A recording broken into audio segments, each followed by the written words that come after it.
What is up, everyone? It's Chase back here on Titletown Podcast. I'm here with my friend Adam. I know it's been a little break, about a week or so, a little bit more. It's for all you college students out there. You know, the week before Thanksgiving is easily the worst week of the fall. Way worse than finals week, in my opinion. All the teachers think it's an early finals week, but you know what? We're done with that. Now we're time to hear talk about sports. Adam, what's going on? How we doing, Chase? Just stuck in a nice quarantine in my room, so I got plenty of thoughts bubbling up. Yep, that's good. It's, safety first, of course, out of everyone. All right, so here we go. We're this is going to be interesting because obviously the NBA draft was Wednesday, so we're going to do two separate Celtics segments back to back. This one will come out on Monday, and the next one's going to come out the day after on Tuesday. So far, what we got, we had the Celtics draft, the NBA draft. Celtics 3 picks in the first round, and then the one in the second round. Obviously, used 3 picks, traded away the first round pick. But let's get into each pick. So I'm just gonna say the name, Adam. I want you to give me the lowdown on your opinion of it, and then I'll chime in with my opinion of it. So we got 14th overall, Aaron Naysmith,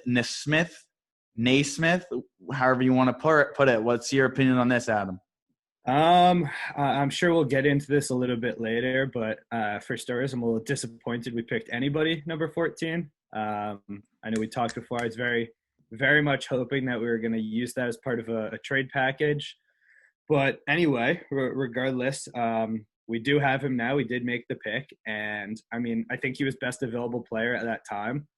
I think that we potentially could have, traded back a little bit or something to go after a big man, because that's what I still think we need. But at the end of the day, I mean, this guy can score the basketball.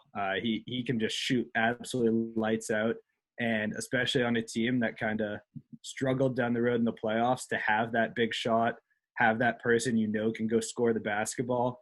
Probably won't make a huge impact this year, but could definitely be a valuable piece if we can compete for a handful of years in the future here. What are you thinking? Yeah, I mean, absolutely agree with you on that. The one thing before I get into the pick, Brad Stevens just doesn't play rookies unless you're 3rd overall, which you've had, past. It's annoying. It's frustrating. Maybe sometimes these rookies are good. But yeah, so here's my opinion. Aaron Naysmith, I'm pretty sure that's his name. I'm just going to start calling him Aaron Naysmith until, someone proves me wrong. But Aaron Naysmith, he hit 91 out of 100 3-point shots. Just stand still, pull up. That is nuts. That's and ridiculous. He is 6'6". Yeah, exactly. He's 6'6", 6'10" wingspan. He's your modern NBA small forward. Here's what I think is he went 14th. That is that pick range where you're like, oh, you get those unicorns. You know what I mean? You get those guys that it's like, oh, like this, how did no one pick him? Like, what are you talking about? You got the Giannis. You got like the I don't know why I'm blanking on people right now, but you got Kawhi. It's like that kind of pick range where you're like, how did everyone's passing him? He has the one thing this is my opinion. Opinions are neither right or wrong. This is my opinion. He is the one thing that you can't teach people, and that's a disgusting 3-point shot. You can get better, but you can't learn to shoot better that well, in my opinion. You can maybe improve a couple percentage here and there. But I think shooting's a gifted talent. We all play, us and all of our friends, we play pickup ball. I can't hit a jump shot for my life. And I don't know why. I've tried everything. I'm obviously not a professional player, but you can't learn how to shoot better drastically, in the sense that he also hit 52% of his 3-point shots in college. Granted, it's a college 3-pointer, but still. Teach him defense. He's going to be a perennial all-star, if not an all-pro, Hall of Fame, MVP type talent. I'm getting way ahead of myself right now. Can't say that enough. But, teach this guy defense. The sky's the limit. So that's my opinion of the pick. Any last things in Aaron Naysmith? Yeah, I agree. I think I wish I was as optimistic as you are. I think partially I'm just still disappointed that we took anybody, and that's getting me a little less excited. But honestly, the second absolutely splashing, I'll be happy about the pick. And the other thing, guy who invented basketball, what was it? James Naysmith, right? Maybe there's some kind of relation somewhere in there. I didn't know that. That's awesome. Now I'm even more excited about this guy. Yeah, that's the first thing I was thinking about. Maybe we got a little bit of just basketball genes in there. Yeah. And he's great guy. I'm assuming he's going to come off the bench. I'm assuming they're going to start Smart, but I'm not against either him or Smart starting because throw Tatum at the power forward, throw him at small forward, throw him at shooting guard for all I care, put Brown at the other position. But yeah, like I think that's a very high value pick. Not against that at all. Hold on, my laptop is freaking out right now. I guess the Wi-Fi crashed. But yeah, back to the thing. All right, so now we'll move on to the next pick, which was Peyton Pritchard. And I'll start this one off a little bit. You know, he's I want to say he's like 23, 22 now. He's definitely 22. Point guard, again, addresses the issue that why haven't we picked a big man yet? I don't know. I'll get into my whole thing. We'll get into the Danny Ainge talk at the end of this pod, at the end of the segment. But I like Peyton Pritchard a lot. Very clutch guy. He's the kind of guy. He's not the most talented guy on the floor, but he has the most heart. He has a massive work ethic. This is not football, but he's a Patriots type player. You know what I mean? He's a do your job kind of guy. And you know what? We could use that in Boston, as we saw the Celtics more specifically. In Miami Heat, we had too many guys trying to play hero ball. You don't play hero ball and win. You know what I mean? That's how sports work. Hero ball never works. But I very much like this pick. I would have maybe preferred Cassius Winston over him. I'm a big Michigan State guy. Cassius Winston he's a Kyle Lowry type talent, Brad Wanamaker, doppelganger. Definitely better than Wanamaker in my opinion. But I can't complain about picking Peyton Pritchard. He and Smart, they're either going to become like he's like a small Miles Leonard on the bench. You know what I mean? This is exactly what the Boston needs. We need a hype man. We need another hype man. We need a guy with balls, and he's the kind of guy that has balls.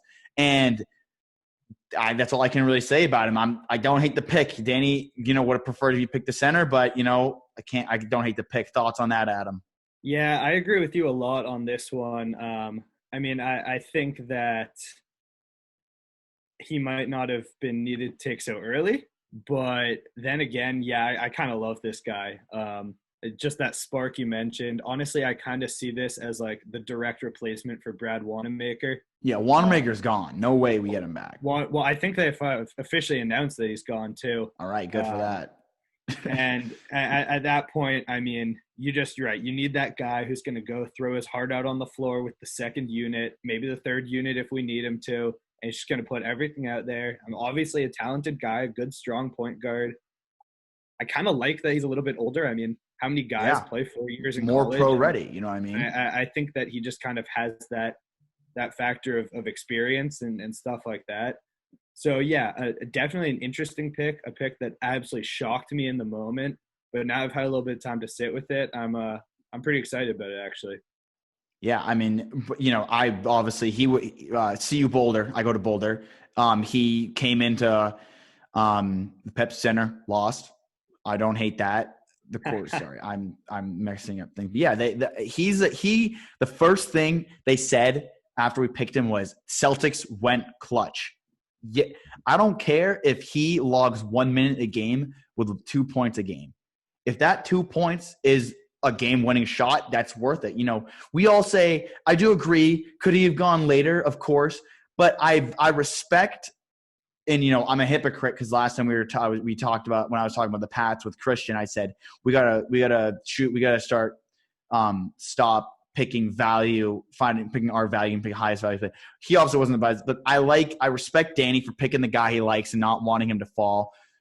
We were picking again in 4 picks. Maybe he would have not fallen that low, but he's a big Boston guy. I saw his interview. He was like, I'm excited to be a Celtic, best organization in the history of basketball. That's what we need. You know what I mean? He's a guy with balls. He's clutch, and that's all I can say. What you're saying? I didn't interrupt you.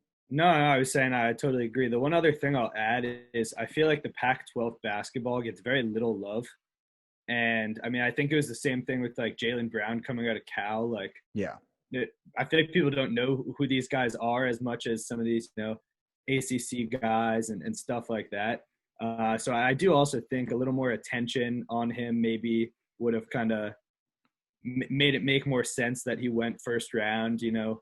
I'm definitely excited and think this guy's just not gotten the love he deserves quite yet. Yeah, I absolutely agree. And at the NBA draft, it's 60 picks. It's nothing fancy. Every pick matters in my opinion. But You don't see a lot of late round talent ever come out of it. You get like one guy every draft, maybe, and that's maybe. You know what I mean? That's maybe. Obviously, lower threshold of picks. But yeah, Pac-12, in my opinion, is set up to fail because it's 3 hours behind. But we're not here to talk about college basketball. All right, final guy. I couldn't tell you his name. Adam, you want to tell me his name? Yam Mater. All right, Yam Mater. Is that how you pronounce it? Yam Mater. So I'm calling him Yam because this guy's sick as hell. So I was like, Celtics picking a guard. Surprise, surprise. Like Bill Belichick picking a cornerback in the second round. So I don't, he's not going to be in the Celtics for a year or two at least. That's what I heard. He's like, overseas doing his thing. We just have the rights to him. That's fine by me. I don't know what the team's going to look like in a year or two. Is Kemba still going to be on the team? I don't know. Is he gone? I'm not saying I want Kemba here or there, but, he looks like, from what I've heard, they're saying he's like the Israeli Westbrook. I don't mind that at all. He's high octane. That's what they also said. So, again, a guy that the Celtics are getting that looks like he has balls. We have one guy in Marcus Smart, but I don't think it's coincidence how well we did with Jay Crowder, Marcus Morris, and Smart on the team. You got a bunch of tough guys on the floor. People are going to get nervous. People are going to get annoyed. They're going to play worse. So, I don't know this guy's personality, but high octane and just energy is what we need, and I don't hate the pick at all. Would have preferred a big man, but here we are, and I think Danny Ainge did the best he could by not picking a big man. Thoughts on that, Adam? Yeah, I'm not so sure on this one. No one can be. No one's ever heard of it. You know what I mean? Yeah, you're right. I love the Israeli pick. Great idea going to Israel. Just that's where all the best people are, right? So then again, I feel like I'm going to forget this guy's name in a week and probably never hear it again. Yep.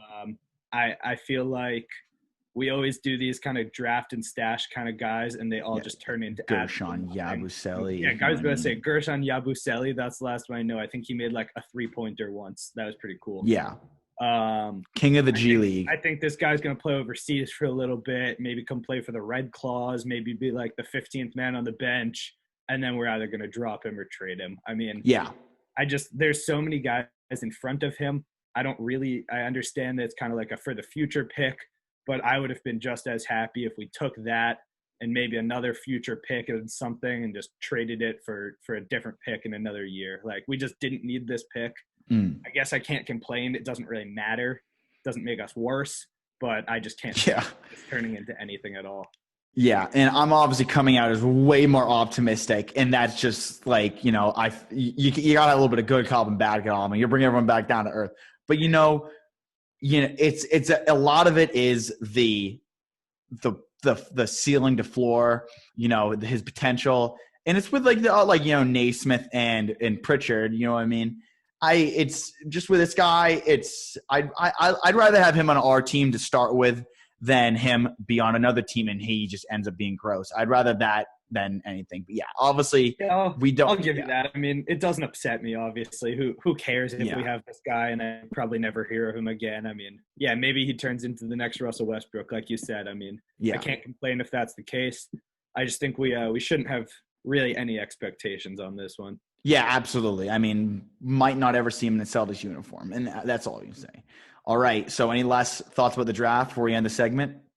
I mean, I said it at the beginning. I think my biggest takeaway from the draft is how do we just possibly do nothing? I mean, I still almost feel like the draft hasn't happened yet because I'm waiting for the Celtics to make this like big pre-draft trade or something, and I'm just like still waiting for it. But I guess it's done. I guess we have 2.5 new players and see what happens. Yeah.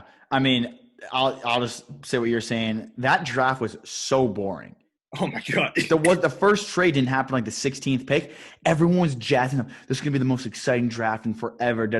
It was like the NFL draft, dude. It was safety first because of COVID. Like, and I don't mean COVID's fake, and I'm not saying they weren't being safe, like health-wise. They just mean they took the safest pick available.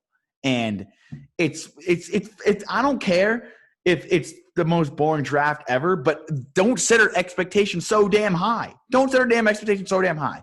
I agree. With that being said, why didn't we I saw the Warriors are looking to look down. I don't know if this was ever an offer and we got rejected. Hayward, and those 4 picks we had, all 4, send them to Warriors. We get the second pick, get James Wiseman. I don't know why that was never an option. Might have been. I could be wrong, but yeah. What do you say, Sounds like they wanted Smart to me. And they wanted Smart, yeah. You and me both absolutely love Marcus Smart. So yeah, I'm not giving up Smart for anyone. But yeah. All right, so we are about to come out with a free agency recap right after this. This will be posted a day after this one comes out. So, Adam, thank you for joining. And before I sign off, I forgot to give a shout-out to our sponsor at Patriots_Nation, 2 underscores. Great guy, live updates about everything. He's very interactive, responds to DMs, responds to comments, and he's just all-around great account. I know there's a lot of Patriot accounts out there, but he's a very, very approachable guy, very great account. If you're going to follow any account, I recommend you follow this guy. All right, so we'll be back tomorrow with a new podcast.